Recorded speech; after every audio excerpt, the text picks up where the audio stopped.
മഞ്ചേശ്വരത്ത് Bekur government higher secondary സ്കൂളിൽ ശാസ്ത്രമേളയ്ക്കിടെ പന്തൽ തകർന്ന് 50 പേർക്ക് പരിക്ക്. ഗുരുതരമായി പരിക്കേറ്റ 4 വിദ്യാർത്ഥികളെയും ഒരു അധ്യാപികയെയും മംഗലാപുരത്തെ സ്വകാര്യ ആശുപത്രിയിലേക്ക് മാറ്റി.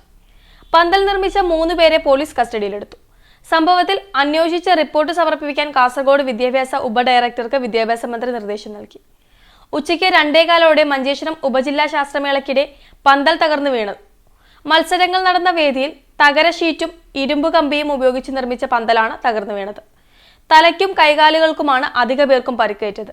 പരിക്കേറ്റവരെ മഞ്ചേശ്വരം താലൂക്ക് ആശുപത്രിയിലും കാസർകോട്ടെയും മംഗലപുരത്തെയും സ്വകാര്യ ആശുപത്രികളിലും പ്രവേശിപ്പിച്ചു. ഉച്ചഭക്ഷണത്തിന്റെ ഇടവേളയായതിനാൽ കൂടുതൽ കുട്ടികൾ പന്തലിൽ നിന്ന് മാറിയിരുന്നു. അതിനാൽ വലിയ അപകടമാണ് ഒഴിവായത്.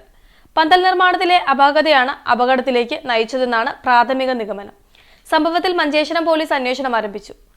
പന്തൽ നിർമ്മാതാക്കളായ 3 പേരെ കസ്റ്റഡിയിലെടുത്തിട്ടുണ്ട്.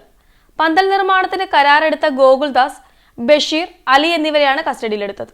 സംഭവത്തിൽ കാസർഗോഡ് വിദ്യാഭ്യാസ ഉപഡയറക്ടറോട് അന്വേഷണം നടത്തി റിപ്പോർട്ട് നൽകാൻ വിദ്യാഭ്യാസ മന്ത്രി വി. ശിവൻകുട്ടി നിർദ്ദേശം നൽകി.